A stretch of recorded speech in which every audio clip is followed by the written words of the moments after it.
24واں پارہ، اس کے اندر 3 صورت مبارکہ ہیں۔ پہلی صورت اس کا نام صورت زمر ہے، اور دوسری صورت اس کا نام صورت مومن ہے، اور تیسری صورت اس کا نام حامیم سجدہ ہے۔ یہ 24ویں پارے سے جو صورتیں شروع ہو رہی ہیں، صورت مومن، صورت حامیم سجدہ، پھر اس کے بعد صورت شورا، پھر صورت زخرف، صورت دخان، صورت جاسیہ، یہ 4 صورتیں جاسیہ، دخان، زخرف اور شورا، یہ 25ویں پارے میں ہیں۔ کل انشاءاللہ ان کی تلاوت ہوگی۔ اور 26ویں پارے میں صورت ہے، اس کا نام صورت احقاف ہے۔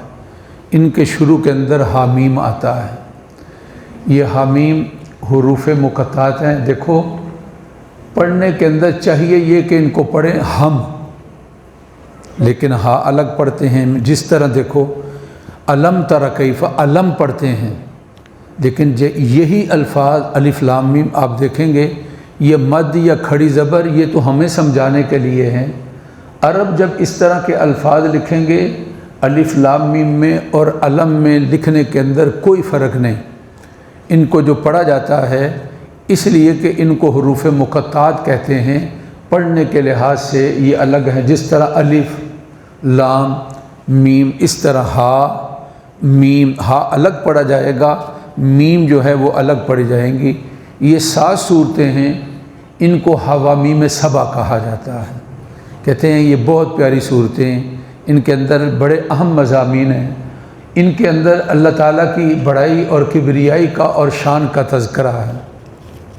جو پہلی صورت ہے اس کا نام صورت مومن ہے۔ حامیم تنزیل الکتاب من اللہ العزیز العلیم غافر الذنب قابل التوب شدید العقاب ذی الطول لا الہ الا ہو والیہ المصیر۔ چھوٹی چھوٹی 3 آیات مبارکہ ہیں۔ رسول پاک صلی اللہ علیہ وسلم نے فرمایا جو صبح کو آیت کرسی کی تلاوت کرے گا اور یہ 3 آیات ان کی تلاوت کرے گا، اللہ سارا دن اس کی حفاظت فرمائیں گے۔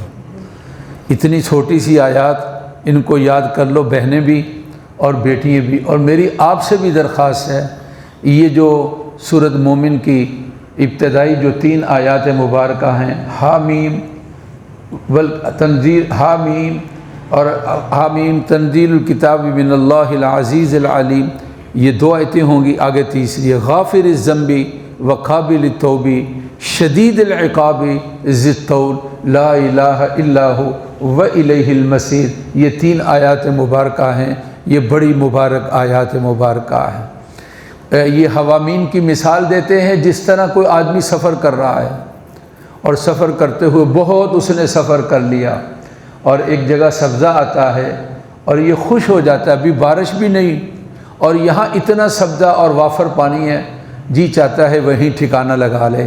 تو یوں ہی سمجھو قرآن کا پڑھنے والا یہ مسافر پڑھتے ہوئے 15 پارے پڑھتا ہے، 20 پارے پڑھتا ہے، 22 پارے پڑھتا ہے، 23واں پارہ پڑھتا ہے، اور 24ویں پارے میں آتا ہے جب یہ 7 صورتیں شروع ہوتی ہیں تو یوں لگتا ہے کہ یہیں ٹھکانہ لگا لیں، اس لیے کہ ان کے اندر اللہ تعالیٰ کی بڑائی کا اور اللہ تعالیٰ کی کبریائی کا بڑا تذکرہ ہے۔ ایک بزرگ ہیں، ان کا نام آتا ہے ثابت بنانی، یہ بہت بڑے بزرگ ہیں، اہل اللہ ہیں۔ ان کے بارے میں حضرت شیخ الحدیث حضرت مولانا زکریا صاحب نے فضائل اعمال میں لکھا ہے، جب یہ دنیا سے چلے گئے نا تو ان کے قبرستان میں ان کی قبر تھی، وہاں سے قرآن کی آواز آتی تھی۔ جس طرح کہ کوئی نماز پڑھتا ہے نا، الحمد شریف پڑھتا ہے، سورت پڑھتا ہے، رات کسی وقت کوئی جائے تو وہاں سے آواز آتی تھی۔ لوگوں نے کہا کہ یہ زندہ ہیں، ان کی قبر کو اکھاڑ دیا جائے۔ اہل علم حضرات نے کہا نہیں، یہ پردہ ہے، اس کو ظاہر نہیں کرنا اور ان کی قبر کو نہیں اکھاڑنا۔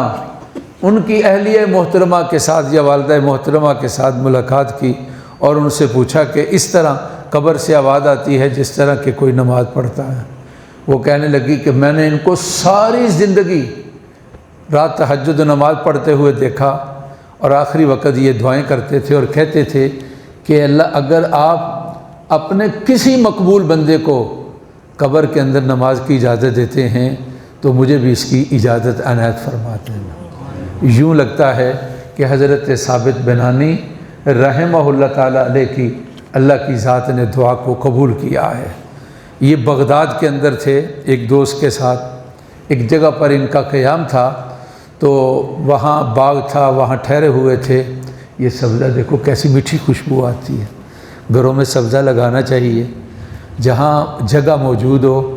یہ سبزہ اللہ تعالیٰ کی بڑی نعمت ہے اور اس کے بہت فوائد ہیں، کتنی میٹھی اور کتنی عمدہ ان کی خوشبو ہے۔ یہاں یہ پودے لگے ہوئے ہیں، آپ کو بھی آتی ہے شیخ صاحب؟ ٹھیک ہے۔ تو میں عرض کر رہا تھا کہ ایک باغ کے اندر گئے، ان کا جی چاہا کہ یہاں نماز پڑھو، چنانچہ انہوں نے نماز پڑھی، اور نماز کے اندر انہوں نے یہ صورت مبارکہ حامیم والکتاب المبین ان حامیم تنزیل الکتاب من اللہ العزیز الحکیم غافر الذنب، یہ صورت مومن کی ابتدائی آیات مبارکہ تلاوت کی۔ کہتے ہیں میں نماز مکمل کی نا، ایک بہت خوبصورت لباس پہنے ہوئے، سفید پوشاک، یمنی لوگوں کی طرح، یمنیوں کا ایک خاص لباس ہے اس طرح، اور بڑا عمدہ لباس صاف ستھرا سفید پہنا ہوا، مجھے کہنے لگا کہ اگر آپ جس وقت اس صورت مبارکہ کی تلاوت کریں نا، یہ کہتے ہیں یا غافر الذنب، تو اس وقت یہ کہنا چاہیے یا غافر الذنب اغفر لی، اے گناہوں کو معاف فرمانے والے میری مغفرت فرما دے۔ غافر الذنب ہوتا ہے نا، تو اس کے ساتھ پڑھو یا غافر الذنب اغفر لی۔ پھر آگے یہ آتا ہے قابل توبہ، توبہ قبول کرنے والے، یہ کہنا چاہیے یا قابل التوب اقبل توبتی، ہے توبہ کو قبول کرنے والے میری توبہ کو بھی قبول کر لے۔ اور شدید العقاب آتا ہے، سخت عذاب دینے والے، تو یہ کہنا چاہیے یا شدید العقابی لا تعاقبنی، ہے سخت سزا دینے والے مجھے کسی سزا میں مبتلا نہ کرنا۔ ذی طول اس کا معنی ہے مہربانیوں کرنے والا، تو کہا یا ذی طولی تل علی بخیر، اے بلائی دینے والے، اچھائی دینے والے مجھے خیر دے دے اور بلائی دے دے۔ کہتے ہیں وہ آدمی سے ملاقات ہوئی، میں نے اپنے کو سمیٹا، میں جلدی سے باہر آیا باغ سے، دوستوں سے پوچھا جی کوئی آدمی آپ نے دیکھا؟ سفید لباس تھا، یمنی لگتا تھا اور بڑا خوبصورت تھا، صاف۔ انہوں نے کہا جی ہم نے کچھ بھی نہیں دیکھا۔ اللہ تعالیٰ کبھی کسی فرشتے کو بھیج دیتے ہیں انسانی شکل میں اور بتاتے ہیں اپنے بندوں کو اس طرح بندوں میرے کر لیا کرو۔ ایک واقعہ کتابوں کے اندر لکھا ہے، سیدنا فاروق اعظم کے زمانے میں ایک آدمی، بہت نامور کوئی آدمی تھا، مسلمان ہو گیا، پہلوان، طاقت والا، بڑا نام والا آدمی تھا، اور پھر کہیں مدینہ پاک سے چلا گیا۔ ایک عرصے کے بعد آپ نے لوگوں سے پوچھا، کہا جی وہ پرانی جگہ چلا گیا ہے اور بے راہ روی کے اندر مبتلا ہو گیا، نشے کے اندر مست رہتا ہے، اور اس کو تو کوئی دین کا اور آخرت کا کوئی پتہ نہیں اور اس کو کوئی فکر نہیں ہے۔ حضرت فاروق اعظم نے خط لکھا اور ایک آدمی کو دیا، یہ میرا پیغام لے جاؤ، لیکن یاد رکھنا تم نے خود یہ پیغام دینا ہے ایک، اور یہ میرا خط اس وقت دینا ہے جس وقت اس کو نشہ نہ ہو، ہوش والی حالت کے اندر ہو، یہ میرا خط ان کو دینا ہے۔ چنانچہ وہ آدمی پہنچا اور انتظار میں تھا، جب اس کو ایسا موقع ملا تو اس نے خط دیا، کہا کہ امیر المومنین سیدنا فاروق اعظم رضی اللہ تعالیٰ عنہ کا خط ہے اور یہ پیغام ہے، میں آپ کے لیے لے کر آیا ہوں۔ انہوں نے کھولا تو لکھا ہوا تھا من عمر ابن الخطاب، یہ خط اور پیغام عمر ابن خطاب کی جانب سے ہے۔ اور پھر اس کے بعد کہا الا فلان ابن فلان، جو بندہ تھا اس کا نام لکھا تھا اور اس کے باپ کا نام تھا، عمر کی جانب سے خط ہے، اور فلاں جو فلاں کا بیٹا ہے اس کے لیے ہے، سلام علیک، آگے لکھا تھا تمہارے لیے سلام ہو۔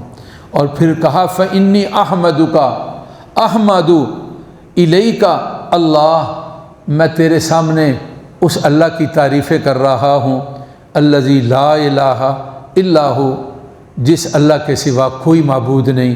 اور پھر آگے حضرت نے لکھا ہوا غافر الذنب، یعنی یہ اپنا تعارف، اور اس کا پھر اس کے بعد کہا میں تعریفیں کرتا ہوں اس اللہ رب العزت کی جس کے سوا کوئی جو ہے معبود نہیں ہے۔ پھر آگے لکھا تھا غافر الذنب، اور پھر آگے لکھا ہوا تھا قابل التوبی، پھر آگے لکھا ہوا تھا شدید العقابی ذی الطول لا الہ الا ہو الیہ المصیر۔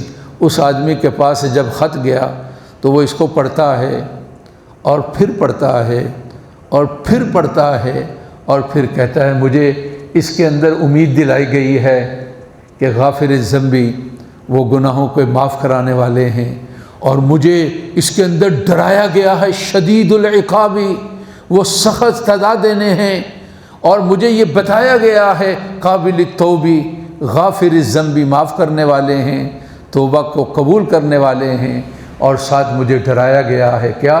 شدید العقابی۔ کہتے ہیں اس نے وعدہ کیا وہ میرے اللہ جو غلطیوں کو معاف کرنے والے اور توبہ قبول کرنے والے ہیں، میرا تیرے ساتھ عہد ہے میں زندگی میں پھر کبھی بھی اس گناہ والی لت کے اندر، نشے والی، میں مبتلا نہیں ہوں گا اور میں اس کے قریب نہیں جاؤں گا۔ سیدنا فاروق اعظم یہ پیغام جب پہنچا واپس تو کہنے لگے اگر کوئی بھائی اس طرح ہو تو اس کے لیے بڑے پیار کے ساتھ اس کو امید بھی دلانی چاہیے اور ساتھ ساتھ اس کو ڈرانا بھی چاہیے۔ اس میں اللہ تعالیٰ کی ذات نے تاثیر رکھی ہے۔ اللہ ہماری محفل کو قبول فرما لے۔ ان 3 آیات کو یاد کریں، روزانہ صبح آیت الکرسی کے ساتھ ان کی تلاوت کریں۔ اللہم صلی علی سیدنا و مولانا محمد وعلی آل سیدنا و مولانا محمد۔ اے اللہ ہمارے گناہوں کو معاف فرما، ہماری محفل کو قبول فرما، اعتکاف والوں کا اعتکاف قبول فرما، مائیں بہنیں بیٹھی ہیں گھروں میں بیٹھی ہیں اور جو مساجد کے اندر بیٹھے ہیں سب کے اعتکاف کو اللہ قبول فرما لے، بیماروں کو صحت دے دے، پریشان حالوں کی پریشانیاں دور فرما، ہمارے والدین بہن بھائی فوت شدگان کی اللہ مغفرت فرما۔ وصلی اللہ تعالی تاک رات ہے پہلی، اللہ اس کے سارے برکات اور انوار نصیب فرمائے۔ وصلی اللہ تعالی علی سیدنا و مولانا محمد و آلہ و اصحابہ اجمعین۔